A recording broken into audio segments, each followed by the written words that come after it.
Hi stationery friends, welcome to Ginger Peachy Pens. My name is Sarah and today I have a really fun video for you, I think. If you remember my Robert Oster ink swatch party, you'll remember that I had my first sponsor, and that is my dad, and we are going to call him Papa Peachy. So today we're going to do a Penterview with Papa Peachy. And so, Dad, would you like to say hello? Well, hello. I'm glad to be a part of this, and thank you for taking time to watch. Yeah.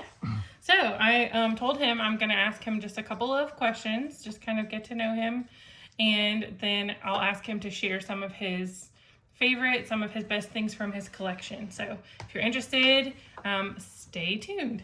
So, Dad, I'll call you Dad. I don't have to call you Papa Peachy. My first question is, how did you get started using fountain pens? I always enjoyed writing. When I was in school, I didn't have very good penmanship, and one of my teachers had a young lady teach me how to write. And so I learned from her, and she had a very flowery form of handwriting, and that's how I learned to write. Well, as life goes on, I found myself in a career where I was doing a lot of writing. I had to take down a lot of information by pen.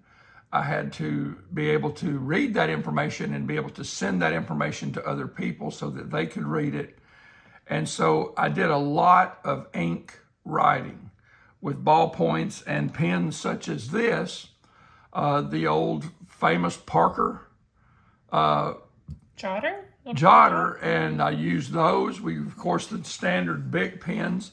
But these pens, although they wrote great, and they had a wonderful feel in your hand, these pens hurt. My hands were big and these were small, and they just didn't feel good. So I started exploring larger size pens, and that led me to the first purchase of my very first fountain pen. Yeah, so I'll go ahead and just tell y'all, for one thing, I brought like a portable tripod, and so if the video gets a little shaky, that is why, because it's attached to our table, and we're gonna bump the table.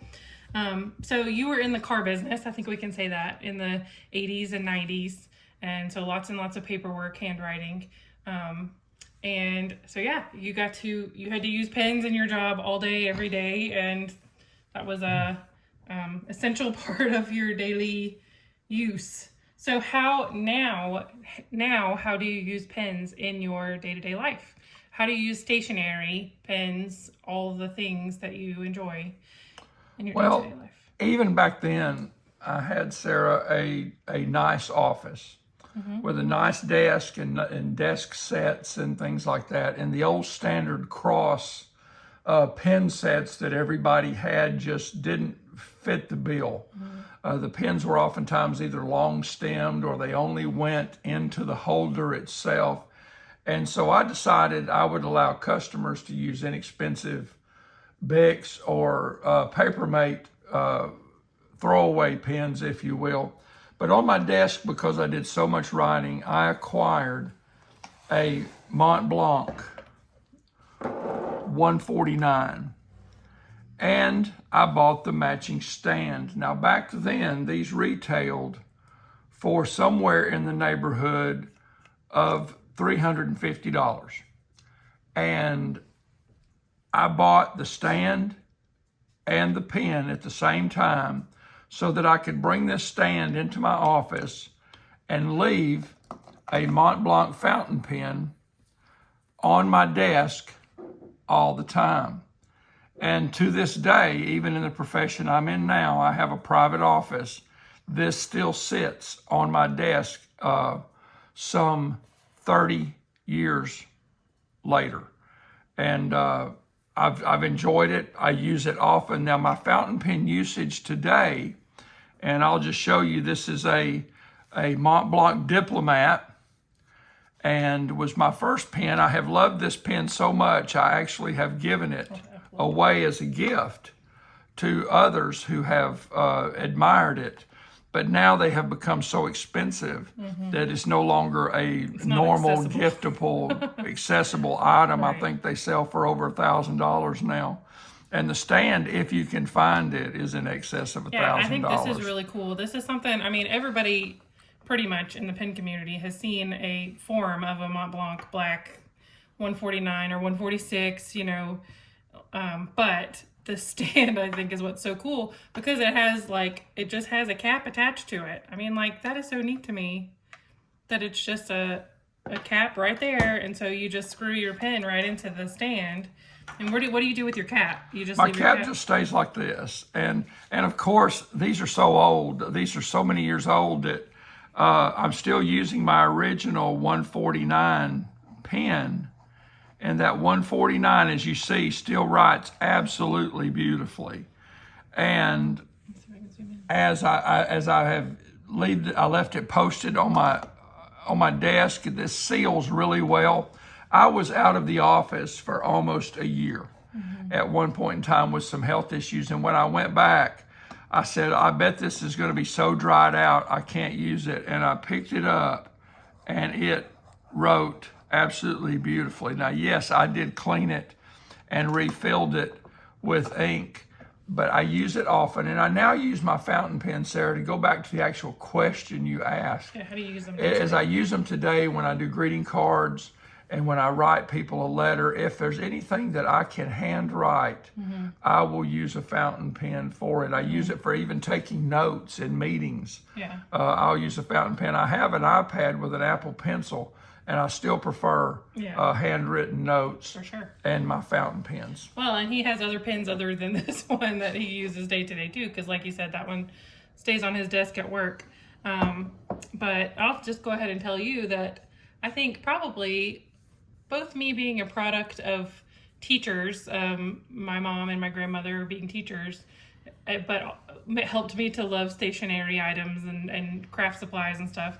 But my dad is who inspired me to enjoy handwriting. My dad has always had beautiful handwriting, even from a little girl. I thought my dad's handwriting was so beautiful and I wanted to write like him. And so I don't think I have nearly as beautiful handwriting that he does, but I've always practiced because I wanted to write as well as my dad does.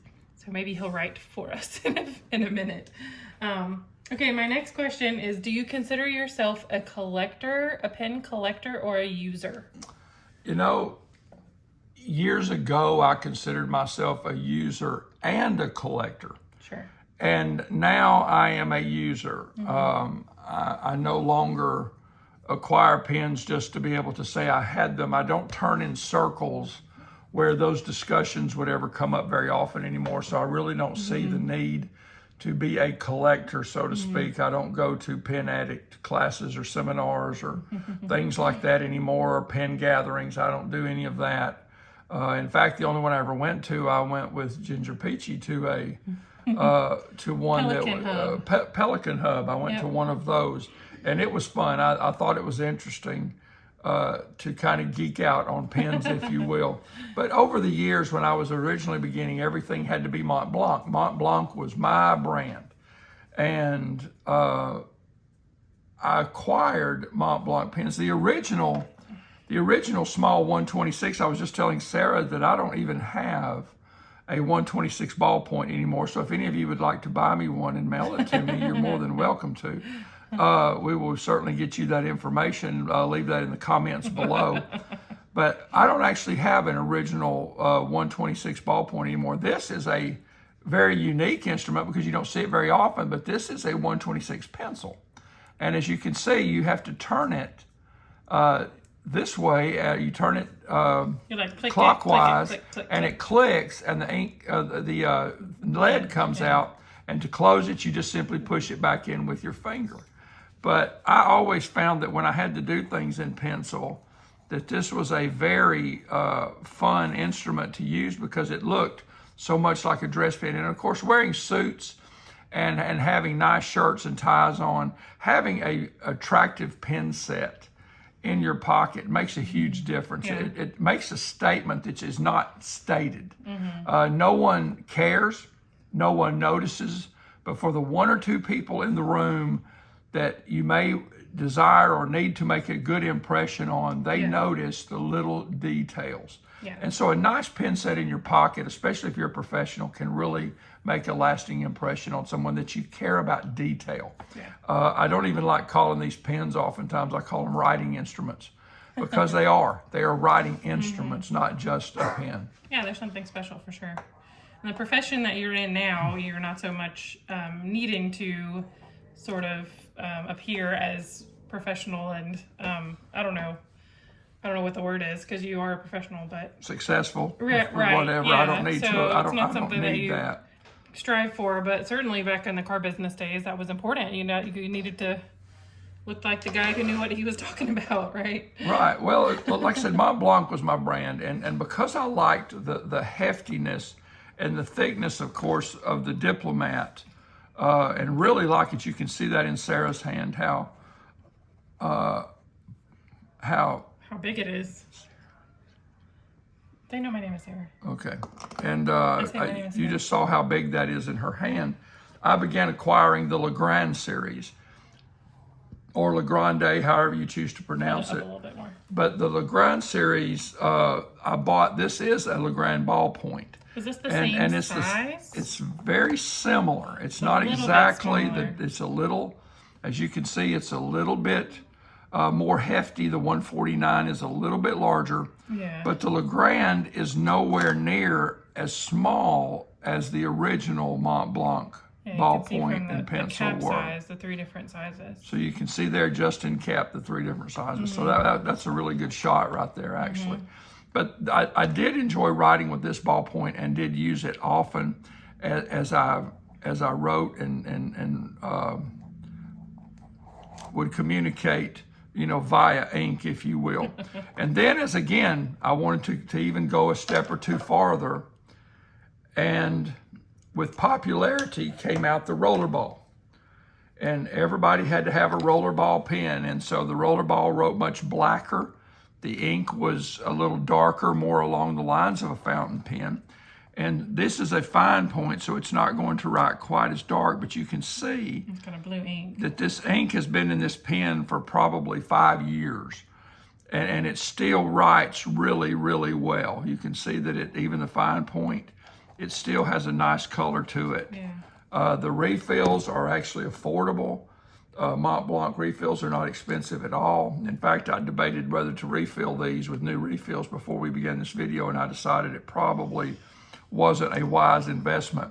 But my favorite instrument that I have of all of my Mont Blanc collection, and I do have quite a few more that we'll show you in just a moment, that I've acquired through the years, is a very unique pen. It's more along the size, as you can see. It's not that much. It's the Legrand size. It's the same size. So it's the same size as the Legrand rollerball and the ballpoint that you just saw a moment ago. But this was an instrument that I used a lot when I was in regular business. And again, you didn't see it very often, and that's a highlighter. Mont Blanc actually manufactured a highlighter, and they still today offer refills for that. I think that's so neat. In both blue, green, I think it's blue or green and yellow, I think they offer it in. And I used this highlighter for many, many years. I think this is really special. I mean, who thinks about a Mont Blanc pen and getting a highlighter version, Usually you're just grabbing for a Sharpie or an Office Depot brand, highlighter. So, but I think that's really special. I saw you use that a lot when you were working on your master's degree. You had that out always with you and working on books and reading things. And I've seen a lot of use over the years. Through the years as a professional, being able to highlight a sign here document with a Mont Blanc made an impression. Again, the majority of the people did not know a Mont Blanc from a Blanc Mont. They didn't know anything. They had no clue what a nice pen was. And of course, I would see people grab my 149 and try to force it out of the stand, and I would go like, "Oh my goodness, do you even realize what you're doing?" Nope. That's And how I would say no. I would say, "Here, use this pen." So then I got to a habit where I would lay the pen down in front of them that I wanted them to use, Yes. which was a Papermate white and blue ballpoint. Use this. Yeah. But anyway, but again, for the ones that did matter, they were like, "Oh wow, I've never seen a highlighter," or it made an impression that I was professional, that was just a little step above the average bear. And I wasn't trying to show off or anything else. But again, understand, back in those days, these pens were $200, $300, $400 tops. And like I said, now they're almost $1,000 for any one of those. Yeah. And it's gotten really expensive in the pen market. Yeah. Yeah. My biggest pen horror story is someone picking up a Lamy 2000 off my desk, and I heard a scratching sound. I didn't realize she had picked it up until she said, "Your pen doesn't work." And I realized she was like rubbing my pen on her piece of paper, and I had to send it off and spend $40 to get it fixed by Dan Smith. But so on that note, you didn't expect this question, but do you have one big pen horror story to share?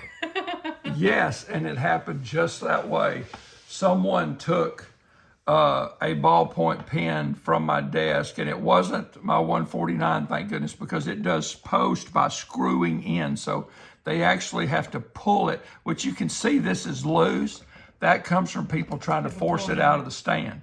I've tried to tighten that up. There is a nut under there, but I would have to remove the felt bottom to get to it.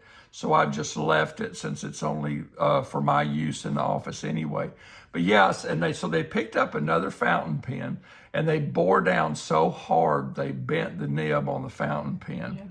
And I just threw the fountain pen in the garbage at that point and didn't even try to repair it or anything else. It was just destroyed. Well, there was... And again, I've had some inexpensive fountain pens through the years. I mean, again, this is I think Sarah and I decided this was a Waterman that I had purchased a long time ago. And it wasn't it. Like I said, I'm pretty sure I just threw that one away that they destroyed.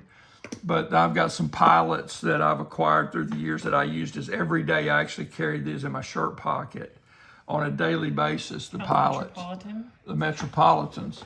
But I've got a Faber-Castell fountain pen that's a lovely, lovely pen. It felt good in my hand. But again, because my hands are so big, I found this to be a little narrow. I even at one point did so much writing, and let me see if I can force that to happen again by pressing here.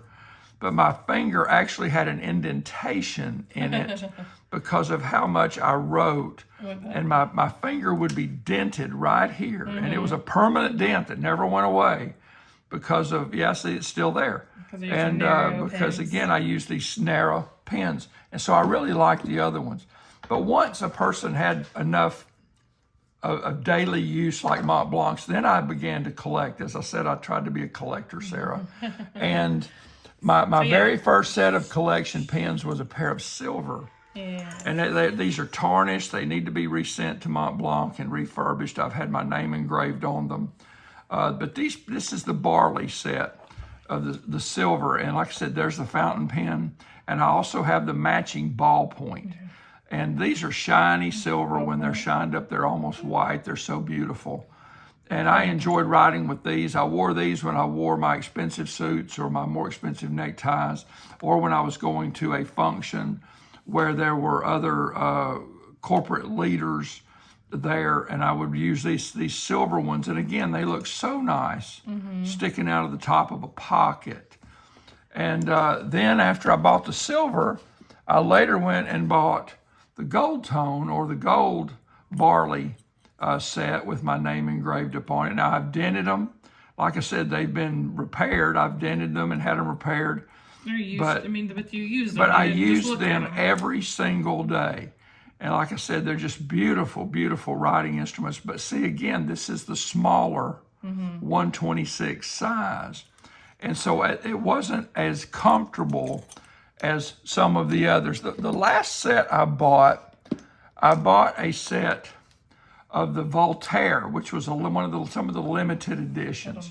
Mont Blanc has some of the most beautiful limited edition pens that I have ever seen. I don't know what has caused this to discolor here in my pen box, but you can see the filigree around the top of the pen and what detail is on this, and they're just absolutely lovely writing instruments. This is a ballpoint and pencil set here that I carry. I carried these only when I went to elaborate functions. And again, I got several comments. People say, I have never seen anything like that before.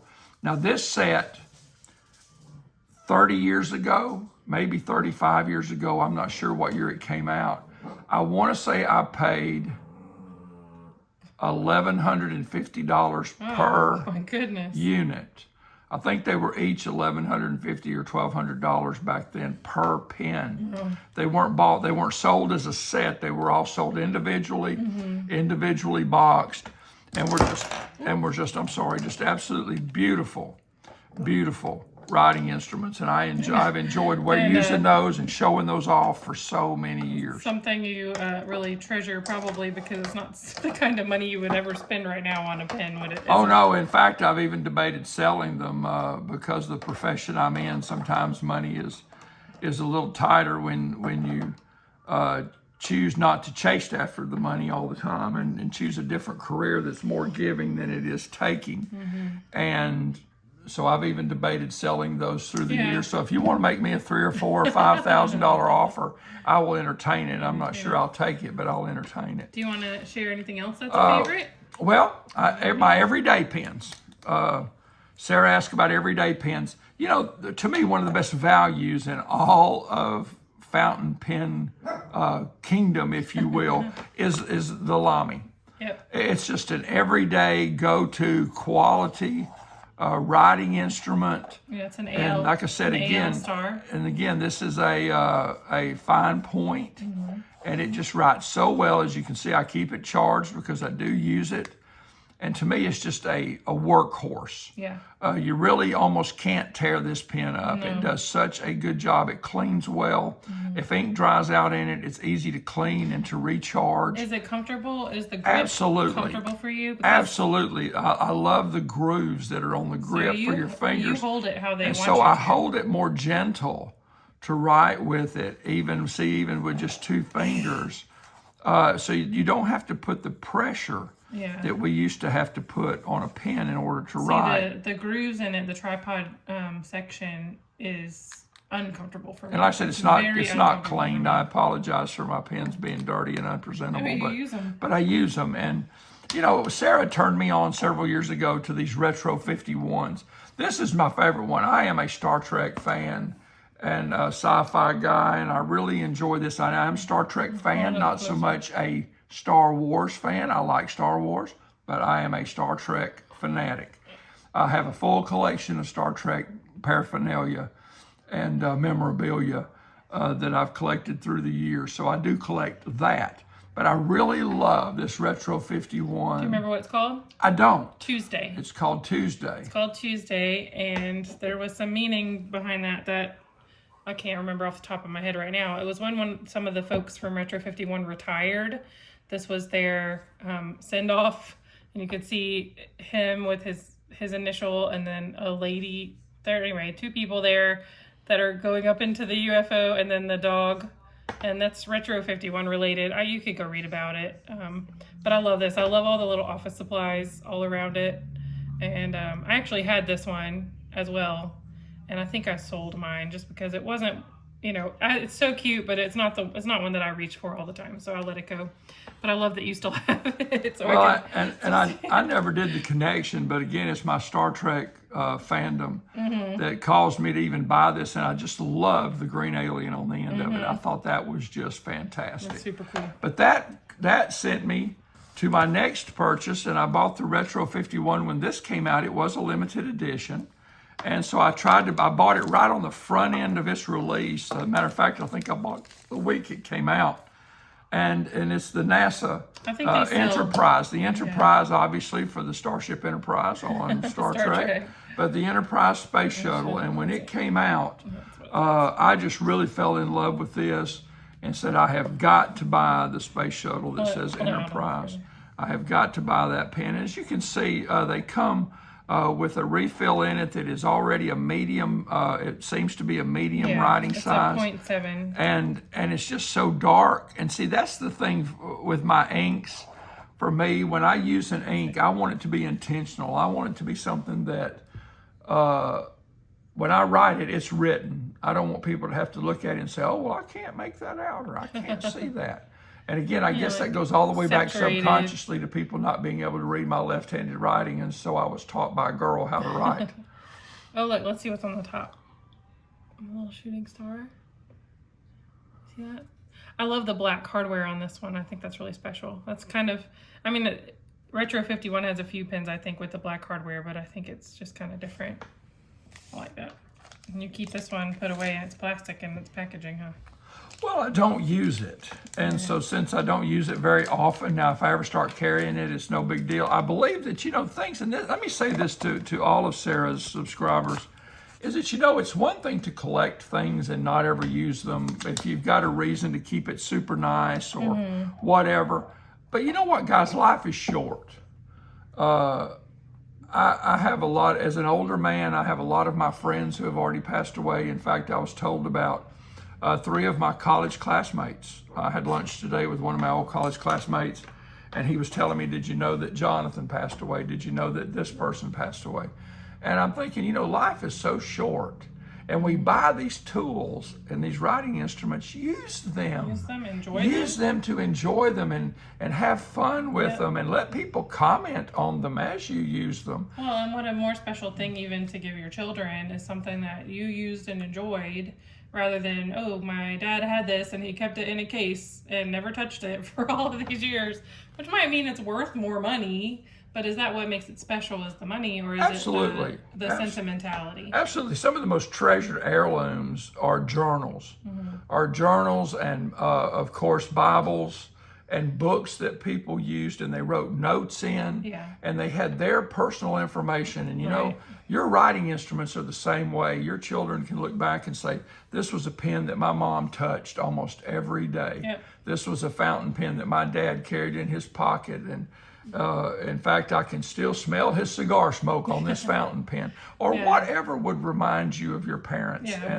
And again, leave those kinds of memories behind. A brand new anything winds up at auction and goes into the hands of somebody else, and then the money is spent.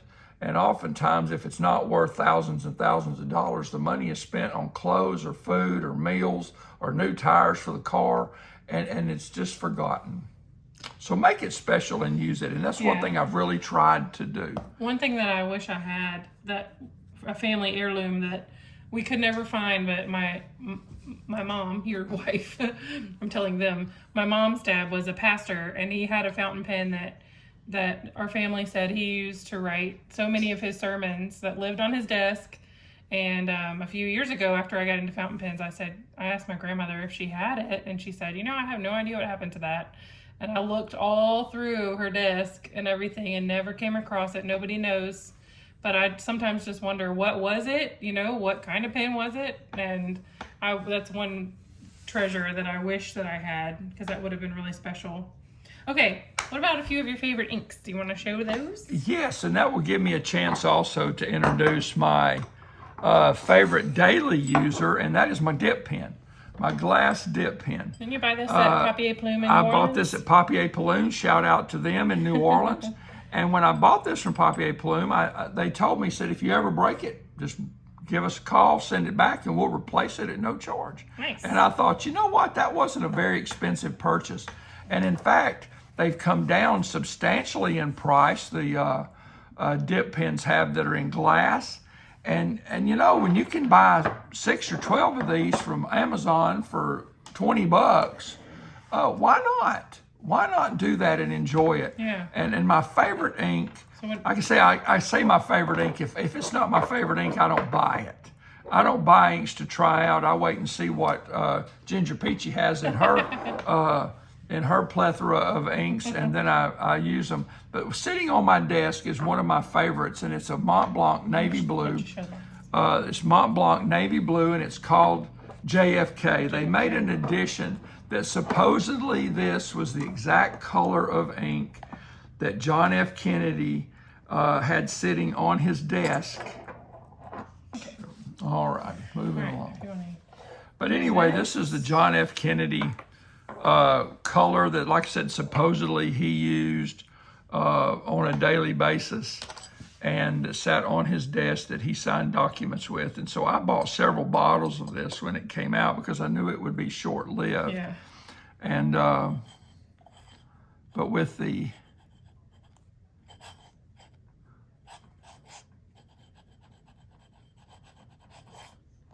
so you can see that it holds ink really well, and it has a good writing feel. You could hear it scratching the paper a little bit, but it doesn't scratch the paper. That's just the sound of the glass moving across it.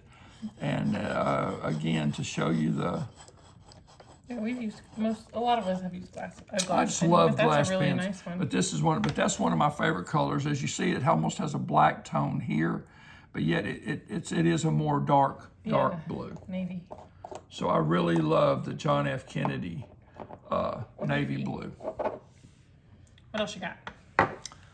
I love the Mont Blanc shoe bottles. Well, I do too. And when I asked about the Mont Blanc shoe bottle once to someone who was in the pen community 30, 40 years ago, I was told that it was so that so many of their pens were piston filled. And that way you could tilt the ink and it would stay in the well here. Turn it this way. It would stay down in the well so that you could fill a piston fill pen without trying to angle it or hold it another particular way. Now these lids have not been off in a very long time because, as I mentioned, I was in the hospital in and out for over a year.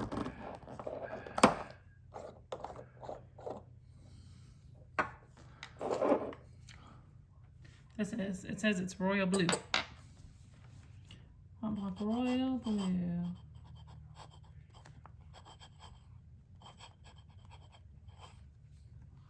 There's no E in Mont Blanc, so there you go. Do you turn your pen a little bit? I do. As I write with it, I tend to turn it a little, and get the ink out of all the sides.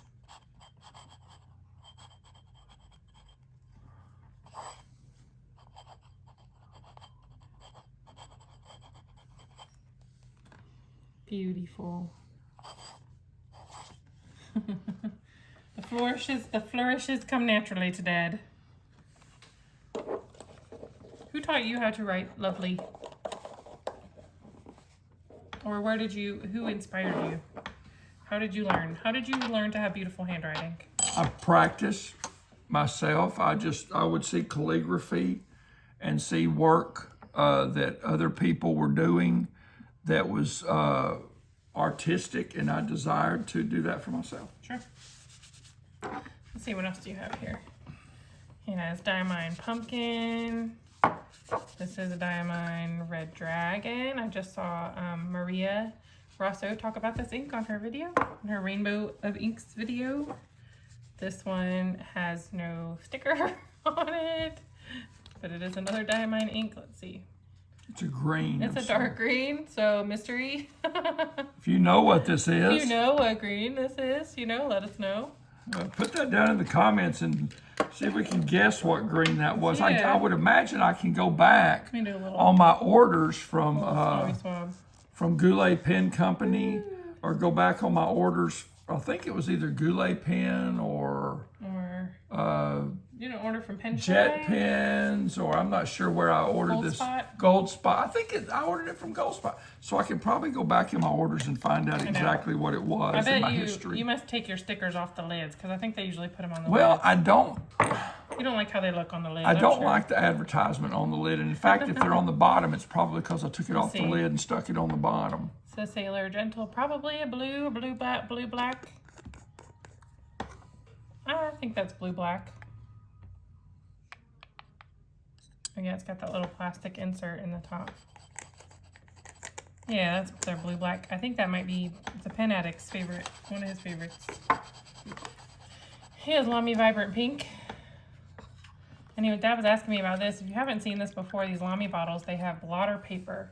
So when you get a hold of it, which is kind of hard to get it out if it's not started, it's little paper that you can use to wipe off the tip of your pen.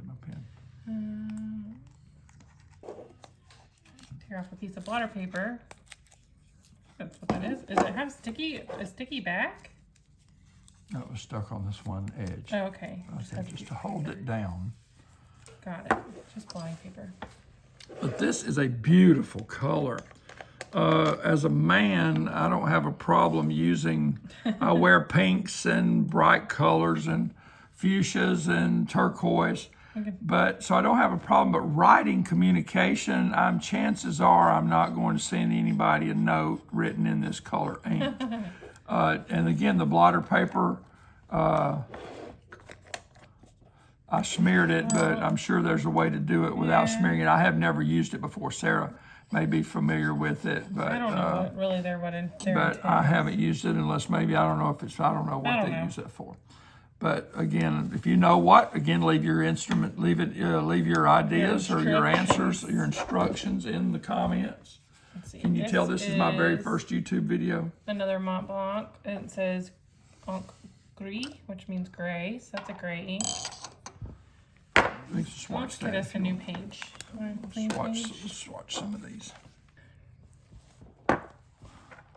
You might have to have a little more. Oh, maybe not. There you go. Lovely. It's a watery ink. And this ink is years and years old. I bought this ink because of the uniqueness of the bottle. Mont Blanc comes out with bottles occasionally that it's a one run or a one run and done, and they're rather unique. Some of these bottles here, they've made, this is their standard bottle they've made for 50 years. Yeah. But like the JFK is in a unique bottle. This one's in a little bit unique bottle. All right, this one is one of my favorites too. Did you know this was one of my favorite inks? You said so on one of your videos. And again, I fell in love with this. I like to draw little pictures on my Christmas cards and things like that. And to me, nothing made a prettier stem for a flower than a smoky quartz. It just made a beautiful stem for the flower. And again, this brown is just absolutely one of the prettiest browns. It's Pelican Edelstein Smoky Quartz, which recently I saw they had some for sale at Pen Boutique if you were looking for it, but it was limited, so it's not easy to find.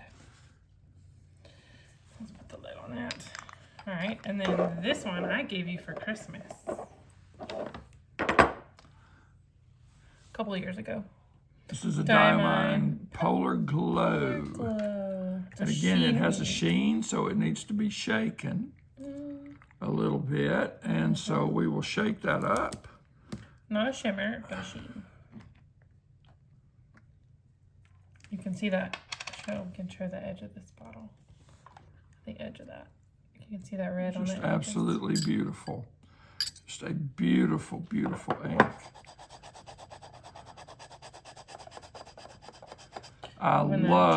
Absolutely love this color. It's a really pretty bright blue base color, and then it gets some shading and some red sheen. Reminds me of Waterman Inspired Blue in a darker form, which is one of my favorites. No, this is darker than Inspired Blue. So yeah, I think that's about everything here. The only one I think you didn't swatch well is the pumpkin and the pumpkin. We can't do anything without orange.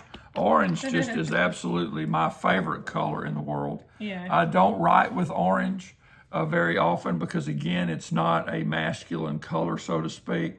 Sure. But I wear a lot of orange, and just this to me was just such a bright, beautiful color. I think anybody who purchases that. Orange is an anybody color, Dad. And maybe, but this color was one. And of course, I am seasonal in that I will use this color ink in October. Oftentimes to do things in October, I'll use orange. It's called pumpkin. Okay. My mother was a very seasonal person. She had Christmas sweaters and Easter sweaters, and she enjoyed wearing the fall colors and all of those things. And, you know, I think I'm kind of the same way. I wear a lot of colors that have a tendency to do with the season. Yeah, sure. And so my orange gets used in October. Oh, is there anything else you want to share with us? I just want to thank you all for watching and for listening to me ramble on. I hope there was something here that interested you. And if you have any questions about the colors or about any of my pen collection, just contact Sarah in the comments below. And again, thank you so much for watching. Thank you very much for watching, and stay tuned for some other fun videos coming up. If you enjoyed this, I hope you will subscribe, and I will talk to you very soon. Bye.